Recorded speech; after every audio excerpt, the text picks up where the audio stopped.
2024, in terms of the presidential election, and we're already looking towards that now, is already starting to shape up to look very different than what many people expected.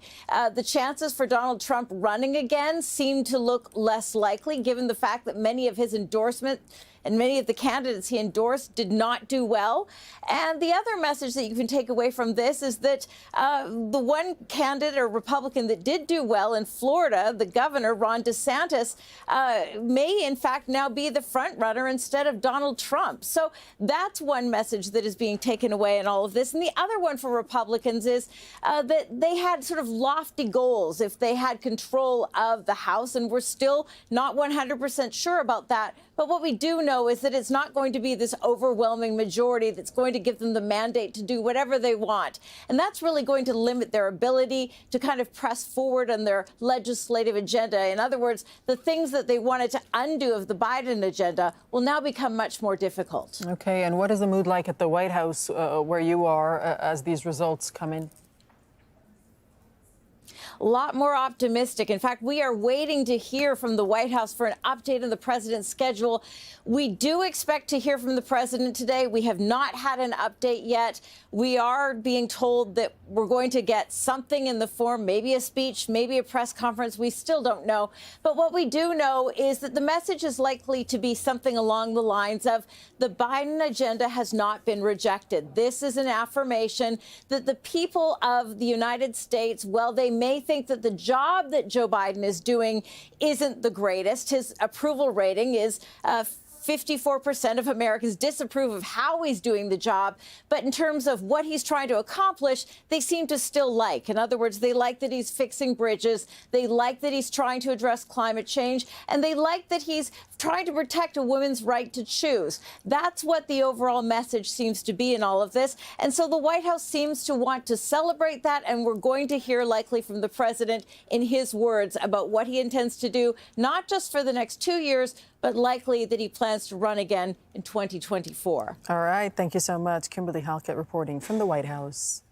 Facebook's parent company Meta has announced it will be sacking more than 11,000 employees. Mark Zuckerberg says that's about a 13% reduction of his workforce. The CEO says he hired more staff during the pandemic, but revenue has slowed down. In a statement, he said, quote, "I got this wrong and I take responsibility for that." The company will also extend a hiring freeze. Rob Reynolds is joining us from Palo Alto in California. So tell us more about what Mark Zuckerberg had to say and what more detail we're learning about these layoffs. Right. Well, Zuckerberg said that this was a sad day for the company, but he said that these layoffs were necessary due to declining revenue forecasts and the need in general to increase efficiency across the various platforms that the Meta Facebook corporation controls. So as you mentioned, during 11,000 workers going to be laid off. That's 13% of the workforce. They will get severance. They will get a fairly handsome compensation package. Now, it's worth noting as well that this doesn't just apply to Silicon Valley or to California. It applies worldwide because this is a worldwide corporation. For example, its headquarters in Europe are located in Dublin, and the Irish media is saying that about 1,000 people in that country are expected to be let go. These are difficult days for Silicon Valley and for the tech world in general. In addition to Facebook, there are widespread layoffs now at Salesforce, that's a software vendor, financial services company called Stripe, the rideshare app Lyft that is well known that many people use, and also the real estate sales platform Zillow, all shedding workers in rapid succession. And that's not even to mention Twitter, which of course halved its workforce just last week under its new boss and owner, Elon Musk. So what this means, Facebook going forward, well, that's uncertain. Zuckerberg tried to be optimistic about it, but the fact is the company's move towards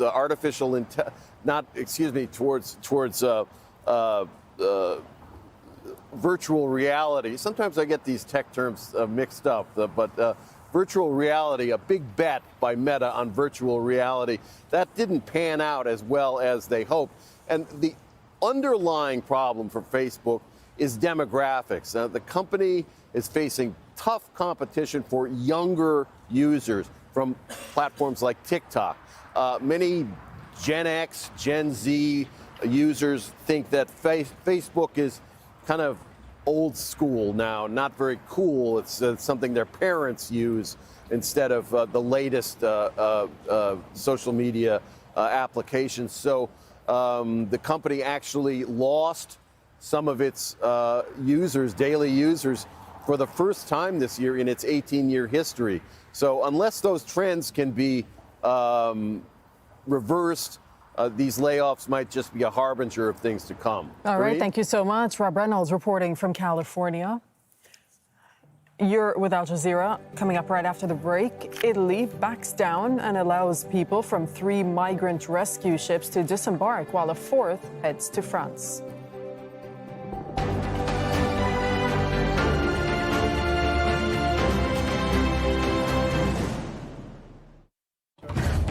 Anticipation is rising, and so is the atmosphere. Are you ready? The weather, sponsored by Qatar Airways. As the thunderstorms disappear from Luzon, and this is them disappearing up to the smaller Japanese islands, we're left with a forecast of fine-ish looking weather because the rains do tend to come south at this time of the year, and the band that is at its most heavy does indeed go through maybe the southern and central Philippines, but also curls down towards the far south of Thailand, Sumatra, Malaysia, Singapore, and down towards Java as well. Beyond that, the forecast is of daily thunderstorms, which is a normal thing. If we follow that line of thunderstorms up, they come up, as I say, to the minor Japanese islands. It's fine to the north of that. Still a little bit warm in Tokyo and okay in the Korean Peninsula. Significant line of rain, though, is developing with cold air tucked behind it in northern China. So finally the temperatures are coming down in places like Xi'an and maybe Beijing. But it's still warm in Wuhan, down towards the south coast. So south of the Yangtze, temperatures are well above where they should be, 4 to 10 degrees above where they should be. It cannot last, but it's there for a while anyway. With the northeast monsoon just giving a bit of a boost to this circulation here, I think we'll see some very wet weather again in Tamil Nadu and Sri Lanka. The rest of India is fairly dry, but there are a few showers around New Delhi and even in Lahore. Not enough to stir up the rather dirty atmosphere. The weather, sponsored by Qatar Airways. Kenyan journalists in pursuit of press freedom and justice. I have seen very desperate situations where someone is sick but they cannot even afford painkillers. Investigating government corruption in the national healthcare system. Some of the transactions we are seeing are ridiculous. Billions of money that is unexplained. Africa Uncensored. We publish those things that people don't want published, even if it does mean that we are scared. Whose truth is it anyway? On Al Jazeera.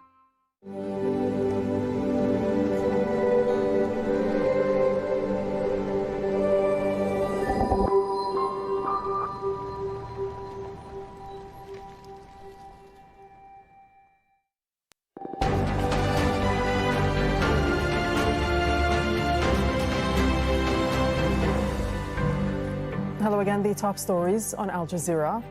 Russia has ordered its troops to withdraw from Kherson. It's the only regional capital captured by Moscow since the invasion began. The defense minister told troops to retreat from west bank of the Dnipro River. The U.S. House and Senate still hang in the balance hours after polls closed in midterm elections. Republicans have declared they're confident they'll take control of the House, but several races are still outstanding. Facebook's parent company Meta is sacking more than 11,000 employees and extending a hiring freeze into next year. The CEO, Mark Zuckerberg, says he hired more staff during the pandemic, but revenue has slowed down. Israel's president is holding talks with party leaders to choose the next prime minister. Last week's general election put Benjamin Netanyahu in the top position for the job. His Likud party came in first, beating the incumbent Yair Lapid. This is Israel's 5th general election in nearly 4 years. Protesters and police have fought in Greece. That's a 1,000-stage nationwide strike against the rising cost of living.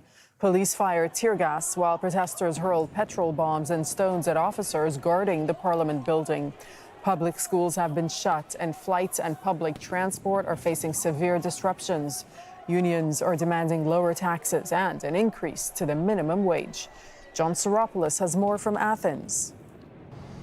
The private and public sector workers who demonstrated in central Athens on Wednesday are asking the government to eliminate consumption and sales taxes on electricity bills and gas bills and other forms of energy such as petrol, which at the moment is one of the most highly taxed forms of energy in the country. More than 80% of the cost of petrol at the pump goes directly to the government, and it is one of the most expensive rates of gasoline in the European Union at more than €2 a litre, shared only by a few northern European countries with 2 or 3 times Greece's per capita income. The government is going to have great difficulty lowering those taxes and consumption fees because it depends on that income to keep the budget reasonably balanced. If it does away with this, it will have to borrow more from markets at 5%, and it's already in great expenditures subsidizing electricity and gas bills. $13 billion have been committed so far this year alone towards doing that. And there's no help from the European Union. The government in Athens asked for a European Solidarity Fund to be set up, but Brussels says no, because it doesn't want to subsidize fossil fuels or slow down Europe's transition to renewable clean energy. Greece, however, is suffering as a result of these opposing forces, the government's need to build up its budget and the European need to transition away from fossil fuels, which are mostly imported at very high cost. Because this society went through 8 years of recession and austerity measures, which saw the national average income decline by about a third. And these already battered households' budgets, which have also been through the COVID lockdown crisis, are now going through the third crisis of the decade, and they are finding it extremely difficult to cope. Several people are believed to have been killed after a convoy of fuel trucks was hit in Syria. Iranian trucks were carrying gasoline to Lebanon when they were hit. That's according to Iranian state media. They say a U.S. drone carried out the strike, which Washington denies. No country has yet claimed responsibility. The convoy of around 15 trucks was targeted after crossing from Iraq. Japan says North Korea has fired what appears to be a ballistic missile. It's the latest in a series of launches by Pyongyang that have raised regional tensions. The weapon fell into the Sea of Japan outside the country's exclusive economic zone. France says Italy's actions are unacceptable after Rome refused to allow several migrant rescue ships to dock. 4 vessels carrying asylum seekers were initially denied permission to come to shore in the past week. Some were later allowed to dock and disembark passengers. It's part of a crackdown by Italy's new far-right wing government. Now, one ship's headed to France instead.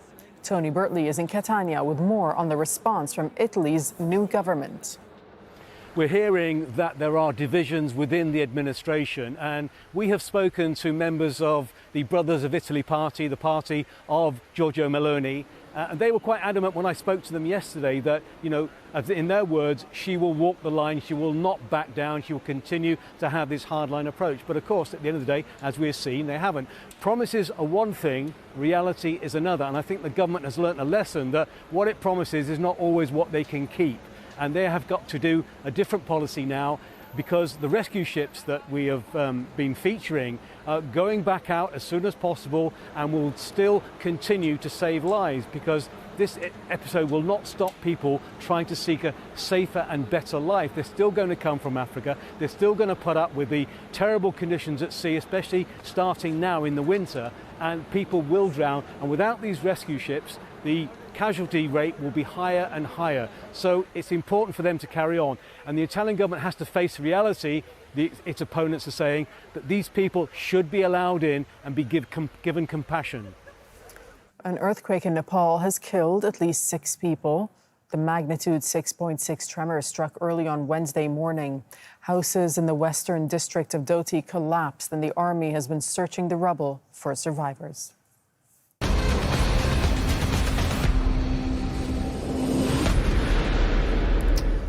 Well, potentially a huge blow for Senegal. With the World Cup just 10 days away, their main star, Sadio Mane, is in doubt for the tournament. The Senegalese Football Association is closely assessing the situation after the reigning African Player of the Year suffered a knock to his shin while playing for Bayern Munich on Tuesday. The forward couldn't continue and was replaced 20 minutes into the game. It'll be a huge blow. Sadio Mane is the face of the current Senegalese generation of football players, but also really someone who's very highly admired in Dakar. When you walk around the streets of Dakar, you just see, huge graffiti pictures just demonstrating how much he means for them. But also you can be sure that last night, the whole of Senegal did not sleep. There's a message or a tweet from the president, Macky Sall, saying, he wishes him a quick recovery. He has a Lions hat, which, the team is called the Teranga Lions. And also, obviously, the entire African continent is very concerned. I think that Senegal still have the quality to challenge for a place in the round of 16. I still think that actually this could be a motivation for the group of players. My sources inside the team Senegal say that this could actually be the motivation that they need to play for him. He's given so much to the country. Just this year in February, he scored, the goal that got them their first ever Africa Cup of Nations. He also is the one that scored the goal that, edged out Egypt and qualified Senegal to their third World Cup appearance. So it means so much, to the team, and they'll do that for him. The defining images of World Cups are often captured by photographers, sent by newspapers, websites, and agencies. The biggest archive of those photos in the world is held by Getty Images in London. And as Harry Fawcett found out, those pictures are powerfully evocative.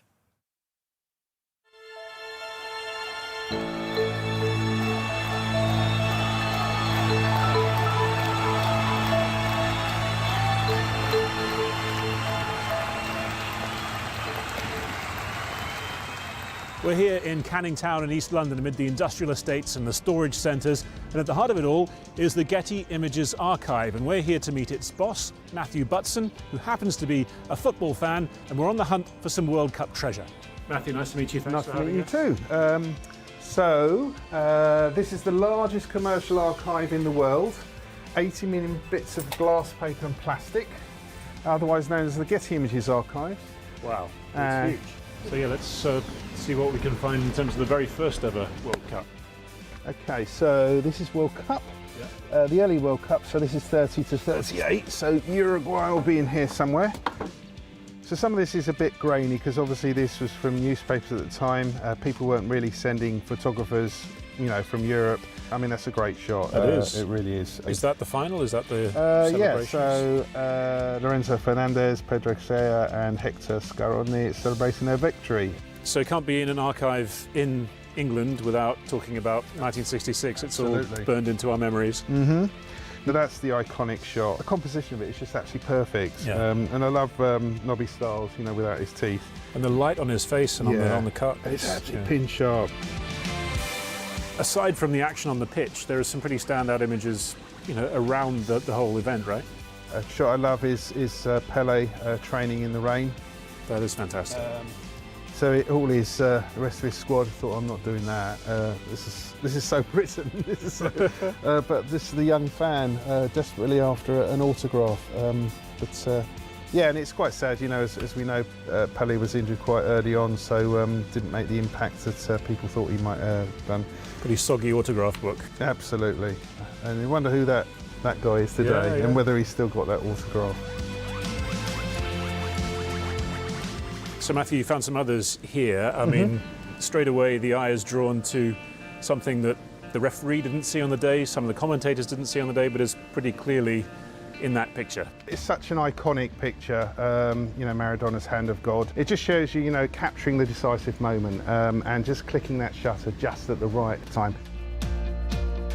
One of my key memories from childhood is this one from 1990. Gaza, again, like Maradona, polarised opinion, but a genius of a football player, and he really wore his heart on his sleeve. He'd got a yellow card. It ruled him out from the final. He didn't yet know whether England were going to get to the final.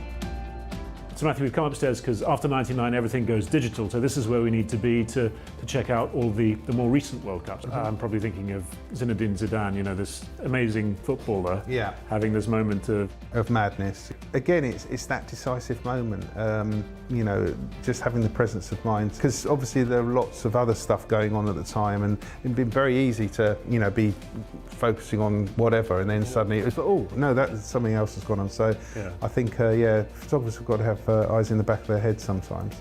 And in terms of the historical nature of the defeat by Germany of Brazil in 2014. Oh yes, absolutely. And they were going through a 7-1 humiliating defeat in their own stadium. You could say, you know, yeah, you'd need a montage of those 7 goals to tell that story, but one shot tells that story. There's always the iconic shot from each World Cup, and you can argue